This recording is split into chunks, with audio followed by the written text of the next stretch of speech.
சுல்லல்லாஹு சொன்னாங்க, மறுமை நாள் நெருங்குறதுக்கு முன்னாடி மன்னரிகள், அதாவது செத்துப்போன அந்த இடத்த பார்த்து மனிதன் சொல்லுவான், உன் இடத்துல நான் இருக்கக்கூடாதான்னு ஆசைப்படுறேம்மா. இப்போ எல்லாருமே மரணத்தை விரும்ப ஆரம்பிக்கக்கூடிய நிலைமை ஏற்படும் மறுமைக்கு முன்னாடினாங்க. அந்த ஒரு காலத்தில் தான் நம்ம இருக்கிறோம். எங்கே பார்த்தாலும் யாரை பார்த்தாலும் சோகமாக, யாரை பார்த்தாலும் மகிழ்ச்சி இல்லாமல், யாரை பார்த்தாலும் எப்போ பார்த்தாலும் இருளில் உட்கார்ந்து இருக்கிற மாதிரி, ஐயோ வாழ்க்கை என்னடா வாழ்க்கைங்கிற சொல்கிற மாதிரி தான் எல்லாருடைய பெரும்பான்மை மனிதர்களுடைய வாழ்க்கை இருக்குது.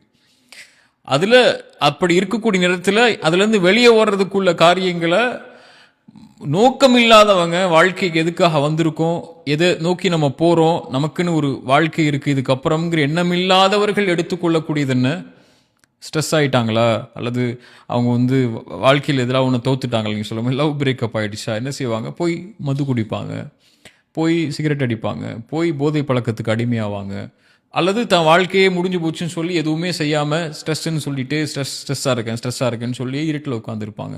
இப்போ சோதனை வரும்போது இறை நம்பிக்கை கொண்டவனுக்கு குர்ஆன் கொடுக்கக்கூடிய வழி, அலா பிதிக்ரில்லாஹி தத்மஇன்னுல் குலூப், அல்லாஹ்வுடைய நினைவுக்கு வா, அல்லாஹ்வின் பக்கம் வா, அங்கே தான் உனக்கு நிம்மதி இருக்குது. தொழுகைக்கு வா, அதுதான் உனக்கு நிம்மதி இருக்குது.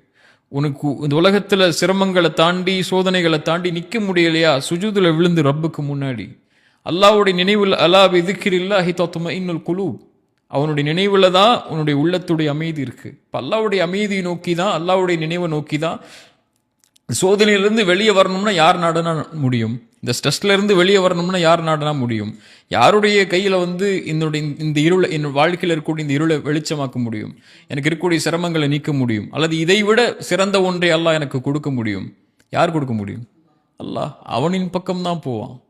ஷைத்தானை நாடக்கூடியவங்க தான் இந்த மாதிரி செயல்பாடுகள் பக்கம் போய் தன்னை அழிச்சு கொள்வாங்க. சோதனை வந்தவன் ஒரு இறை நம்பிக்கை கொண்டவன் அல்லாஹ்வின் பக்கம் போய் அதுலேருந்து வெளியே வரக்கூடிய, அதில் நிம்மதி தேடக்கூடிய இடங்களுக்கு போயிடுவான். இதுதான் இறை நம்பிக்கை கொண்டவனுடைய பண்பாக இருக்கும்.